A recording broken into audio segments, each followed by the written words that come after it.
kids, where are you? It's time for all the art to tell stories.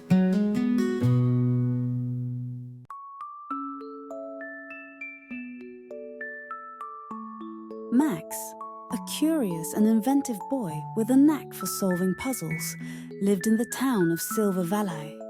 The town was known for its vast network of caves that stretched for miles underground. These caves held secrets from ancient times, and Max spent many afternoons exploring their winding passages with his friends, Mia, Jake, and Oliver. Max was fascinated by technology and always tinkered with gadgets. His best invention so far was a pair of flashlight goggles that allowed him to see clearly in the darkest corners of the caves. One sunny morning, the group planned a trip to explore the Crystal Cavern, a hidden section of the caves rumored to sparkle with gems. Armed with backpacks, helmets, and Max's trusty flashlight goggles, they set off on their adventure. Deep inside the cave, the group stumbled upon an abandoned chamber filled with strange metallic parts. At the center of the room was a robot, slumped against the wall. It was covered in dust and rust, its glowing eyes flickering weakly. "Oh, whoa, check this out!" Max exclaimed, rushing to the robot. Mia was cautious. "Is it safe? What if it's dangerous?" Max inspected the robot and found an inscription on its chest that read, "Model XR7, Helper Unit." He pressed a button on its arm and the robot jerked to life. "Hello, I am XR7. Designation: Rescue and Assistance," the robot said in a halting voice. The group was thrilled, except for Oliver, who found the robot creepy. Despite his protests, Max decided to repair XR7 using a toolkit he always carried. As Max tinkered, the ground trembled slightly. Jake looked around nervously. Was that an earthquake? Before anyone could respond, the tremor grew stronger. Rocks fell from the ceiling, and the cave began to collapse. "Run!" Mia shouted. The group scattered, dodging falling debris. In the chaos, a massive boulder rolled between Max and his friends. The boulder trapped Mia, Jake, and Oliver in a smaller chamber on the other side. Max and XR7 were alone in the main passage. Max yelled, "Hang on, I'll get you out!" XR7 scanned the situation and said, "Structural integrity compromised. Rescue required immediately." "Exactly," Max agreed.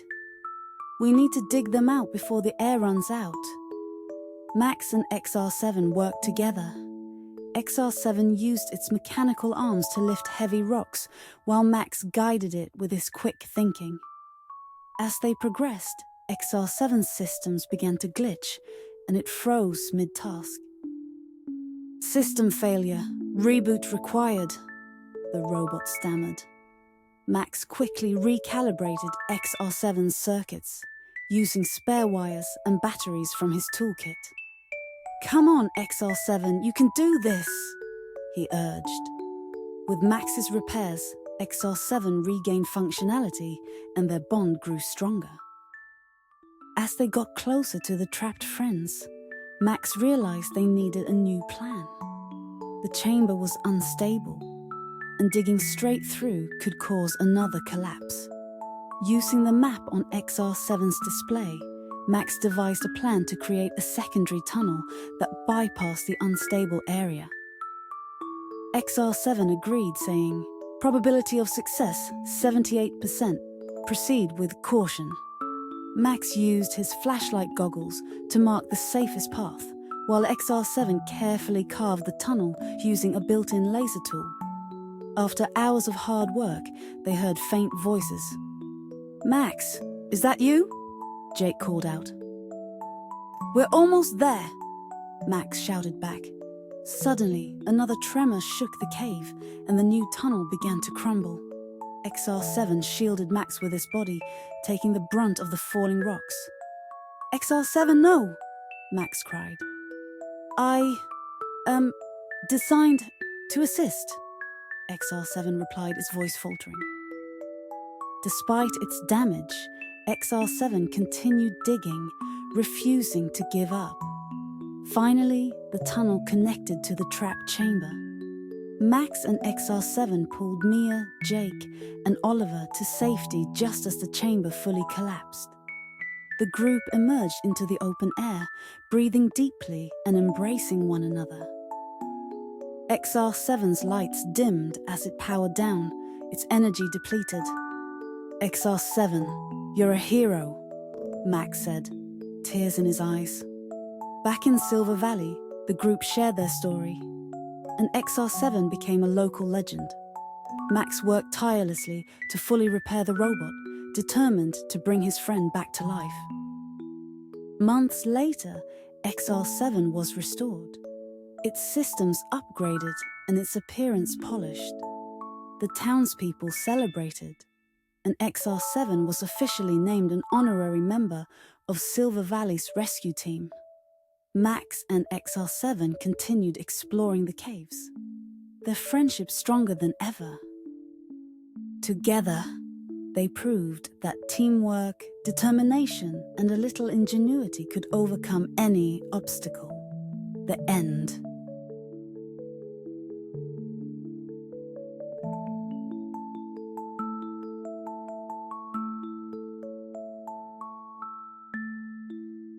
In the cold northern reaches of the world lay the peaceful village of Frosthaven, nestled within the protective embrace of majestic glaciers and snow-covered peaks. The villagers lived in harmony with nature, relying on the frozen landscape for water, food, and inspiration. Among them was a young girl named Lyra, gifted with the extraordinary ability to control ice and snow. She was loved by her community, known for creating dazzling ice sculptures that captured the beauty of their frosty home. Chapter 1. The Melting Warning. One day, as Lyra was crafting an icy figure of a leaping fox near the glacier's edge, she noticed something strange. Streams of water were trickling down the once immovable ice wall, and the glacier seemed smaller than she remembered. When she told the village elder, a wise woman named Inga, she was met with concern. "The glaciers are melting, child," Inga said gravely. "The balance of our world is shifting. If we lose the glaciers, our village and the creatures that call this land home will be in great danger." Determined to help, Lyra vowed to use her powers to protect Frosthaven. Chapter 2. Strange Visitors.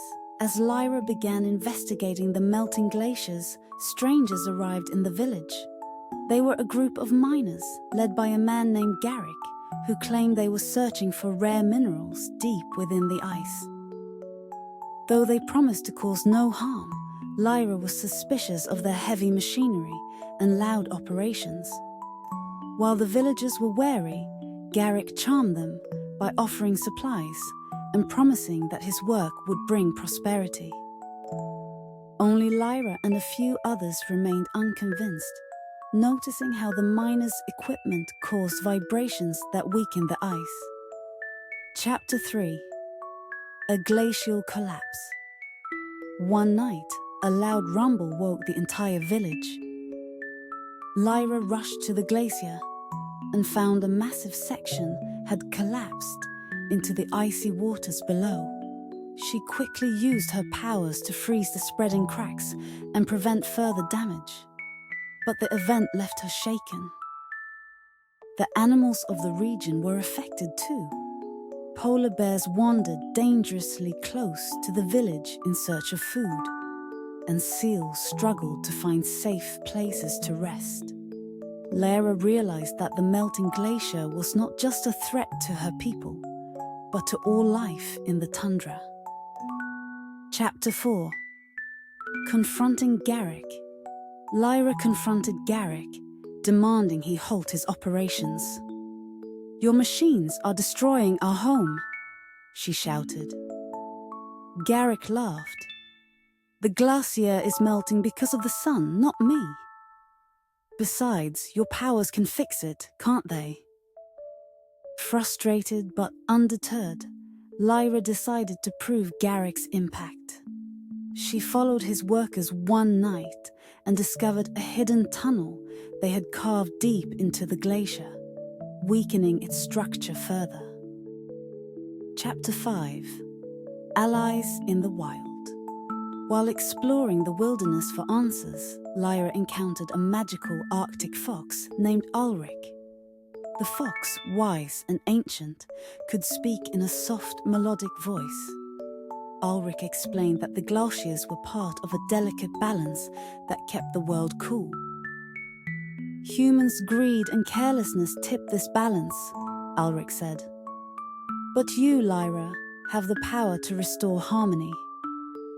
With Alrik's guidance, Lyra learned to amplify her ice powers, creating stronger and more intricate formations to counteract the melting.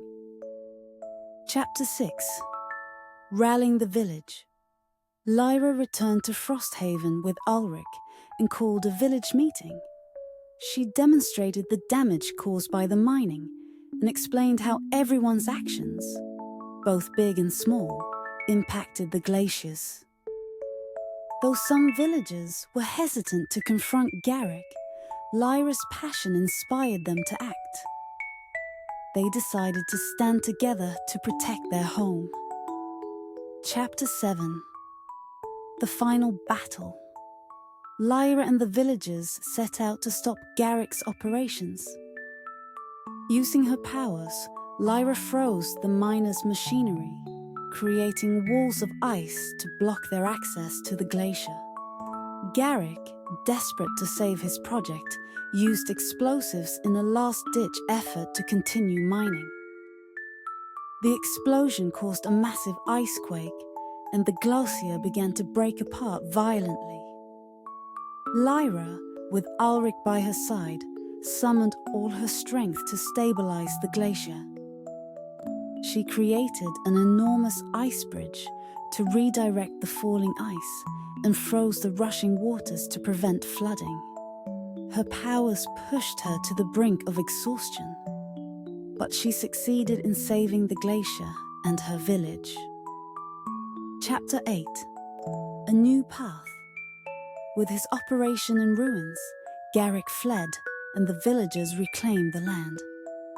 Lyra became a hero, not only for her bravery, but for teaching everyone the importance of respecting nature.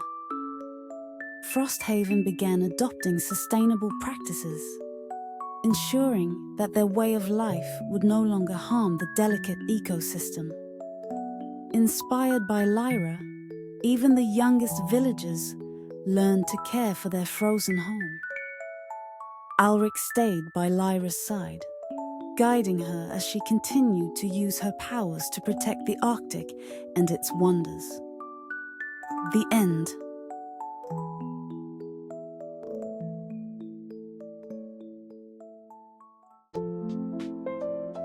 If you like our stories, please like, subscribe, and turn on the little bell, so you won't miss exciting stories every day. You are also welcome to share it with family and friends to listen to the story together. Love you.